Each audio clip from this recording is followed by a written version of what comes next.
Hello guys, welcome back to my channel. So ఇంకా ఈరోజు Jaipur pink Panthers versus ఏంటది Patna pirates match గురించి చెప్పాలంటే అనుకున్నట్టే మనకి జైపూర్ పింక్ ప్యాంథర్స్ ఈ సీజన్ జయంతో మొదలుపెట్టిందని చెప్పొచ్చు.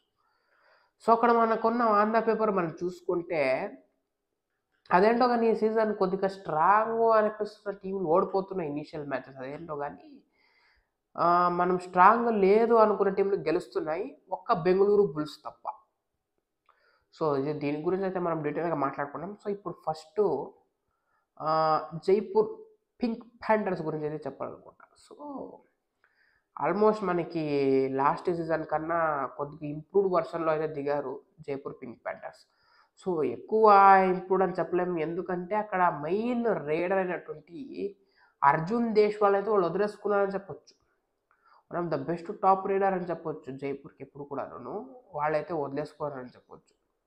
సో కానీ ఎప్పుడైతే ఇది ఉంటుంది కదా, ఏంటది మనం చెప్తాము, వీళ్ళు హర్యానా స్టీలర్స్ నవీన్ తీసుకున్నారు. సో ఓకే, తమిళ్ తలైవాస్ అర్జున్ దేశ్వాల్ని అయితే వేసేసుకోవాలి, మంచి బిడ్ అని చెప్పొచ్చు. సో ఇంకా జైపూర్ అయితే వదిలేసుకున్నారు. సో ఇంకా మనం అనుకున్నాం కొన్ని ప్రశ్నలు అయితే ఉండే మనకి, ఏంటి సార్ కుదురుతుందా వీళ్ళకి కుదరదా అనుకుంటుంటే మనకి సో ఈరోజు అయితే ఆల్మోస్ట్ ఆన్సర్ అయితే వచ్చేసింది అక్కడ. సో వాళ్ళకున్న రైడర్స్తోనే వాళ్ళు వెళ్ళారు. సో ఏమంత పెద్ద పెద్ద చెప్పుకునేంత రైడర్స్ ఏం లేదు జైపూర్తో. వాళ్ళ డిఫెన్స్ అయితే స్ట్రాంగ్గా ఉంది. అఫ్కోర్స్ అక్కడ లెఫ్ట్ కార్నర్లో అంకుష్ని వదులుకున్నారు, నాకు సర్ప్రైజింగ్గా అనిపించింది. కానీ నితిన్ రావల్ని తీసుకున్నారు కదా, అది గుడ్ పిక్ అనుకున్నా. సో ఆల్మోస్ట్ ఇంక ఈక్వల్ అక్కడ అంకుష్ అండ్ నితిన్ రావల్ కంపేర్ చేసుకుంటే నితిన్ రావల్ ఈజ్ గుడ్, ఎందుకంటే ఎక్స్పీరియన్స్డ్ ప్లేయర్. అంకుష్ మంచిదే కానీ కొన్ని మ్యాచెస్లో ఫ్లాప్ అవుతుంది. అది మ్యాచ్లో చూసాం మనం, ప్రీవియస్ బెంగళూరు బుల్స్ మ్యాచ్లో ఫ్లాప్ షో అయింది. సో అది అంటున్నాం మనం, అయితే అదే అంటున్నాం. సో ఇంక చెప్పుకుంటే అక్కడ అల్లీ రెజా ఉన్నాడు అని చెప్పొచ్చు, ఇరానియన్ డిఫెండర్. సో అట్లా నడిచిపోయిందని చెప్పొచ్చు. జైపూర్ ఇప్పటికి కొద్దిగా స్ట్రాంగ్గా కనిపిస్తుంది. కొద్దిగా వీక్నెస్ అనుకున్న రైడింగ్ డిపార్ట్మెంట్లో, కానీ they are doing good. So ఇంకా బెంగాల్ వారస్కి వచ్చేస్తే, బెంగాల్ కాదు వీళ్ళు పట్నా పైరట్స్కి వచ్చేస్తే, పట్నాకి అయితే మంచి రైడింగ్ ఉంది, డిఫెన్స్ బాగుంది. కానీ ఈరోజు ఏమో కొద్దిగా దెబ్బ కొట్టింది డిఫెన్స్. అనుకున్నంత స్టైల్ ఆఫ్ పర్ఫార్మెన్స్ ఇవ్వలేకపోయింది పట్నా, ఎందుకంటే మహీందర్ సింగ్ ఎంత పవర్ఫుల్ రైడర్ ఈ మ్యాచ్లో మనం చూసాము. అక్కడ 15 రేట్ పాయింట్స్ సాధించాడు. Mahinder Singh was good raider. కానీ వాళ్ళకి డిఫెన్స్ తోడలేకపోయింది ఈరోజు. డిఫెన్స్ తోడు లేకుండా పోయింది పట్నా పైరట్స్కి. సో ఇంక అన్నీ మంచిగా అనుకున్నట్టు అయింది, కానీ ఇంకా డిఫెన్స్ లేకుండా పోయింది. అక్కడ ఇంకేం చేస్తాం. సో అక్కడ వీళ్ళకి మరీందర్కి అయితే అక్కడ సుధాకర్ ఉన్నాడు, సపోర్టింగ్ అందించాడు. సో మన రైడింగ్ డిపార్ట్మెంట్లో ఏమి కొద్దిగా నెగిటివ్స్ లేవు పట్నాకి. మెయిన్ వచ్చింది ఇక్కడ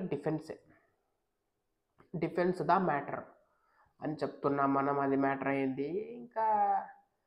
ఇంక ఈ లెఫ్ట్ కార్నర్ ఆయన పేరేమో ఉంటుంది, ఫ్లాప్ అయింది. లాస్ట్ మ్యాచ్ బెటర్ పర్ఫార్మెన్స్ వచ్చింది, కానీ ఈ మ్యాచ్ ఫ్లాప్ అయింది.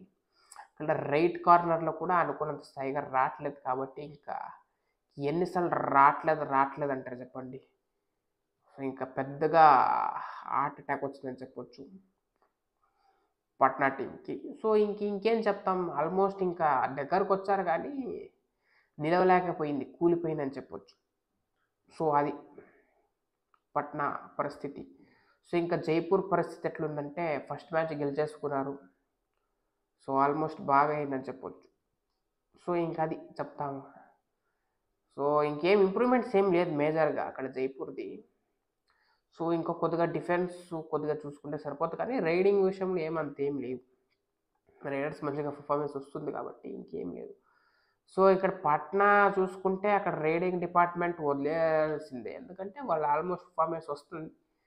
గల్లు వదిలేస్తే ఇక డిఫెన్స్ అయితే మాత్రం చూసుకోవాల్సి ఉంది, ఎందుకంటే ఈ డిఫెన్స్ ఎప్పుడు మనకి స్ట్రాంగ్గా ఉండాలని చెప్తుంటాం. రైడింగ్ దెబ్బతిన్నా డిఫెన్స్ స్ట్రాంగ్ ఉండాలి. ఎందుకంటే రేటింగ్లు వచ్చేస్తాయి. అప్పుడో ఎప్పుడో ఒక 2 పాయింట్లు బోనస్‌లో అవుట్‌లోను అట్లా ఇట్లా నీకు ఎంతన్నా కొద్దిగానే మినిమం అయినా వచ్చేస్తాయి. కానీ డిఫెన్స్ వీక్ అయిపోతే రైడర్లు 15-20 పాయింట్స్ తీసుకున్నా గెలవదు మ్యాచ్‌లు. మనం ఎన్నో మ్యాచెస్‌లో చూసాం. ఈరోజు కూడా చూసాం. ఎప్పటికీ మారదది. అట్లనే ఉంటది. అందుకే డిఫెన్స్ ఎప్పుడు మనకి స్ట్రాంగ్ 100% ఉండాలి. సో, దాన్ని ఇంప్రూవ్ చేసుకుంటే ఇంక అన్నీ ఇంప్రూవ్ అయితాయి కాబట్టి మనకి ఆల్మోస్ట్ ఈ సీజన్‌లో బెస్ట్ డిఫెన్సివ్ యూనిట్ ఏ టీమ్ ఉంది? అన్నీ ఉన్నాయనుకున్న టీమ్‌లన్నీ డబ్బా డబ్బా ఆడుతున్నాయి. ఏమో మరి ఏమైందో గానీ సరే చూద్దాం. ఇంకా ఇంప్రూవ్ అయితే అయ్యే కొద్దీ తెలుస్తూ ఉంటాయి. ఇంక ఇనీషియల్ స్టేజ్‌లోనే ఉన్నాం మనం. సో, ఇంకా అయితుంటాయి. అప్పుడు చూద్దాం మనం. సో, ఈరోజు మ్యాచ్ అయితే ఇది అని చెప్పొచ్చు గైస్. సో, ఇంకా పట్నా పైరేట్స్ ఓడిపోయింది. జైపూర్ ఘనంగా విజయం సాధించుకొని ఇంటికెళ్ళిందని చెప్పుకుంటూ ఈరోజు వీడియో అయితే సమాప్తం చేస్తున్నాం. సో, అది గైస్ బాయ్. ఇంకా meet next video guys. Keep subscribe, support మీ. బాయ్.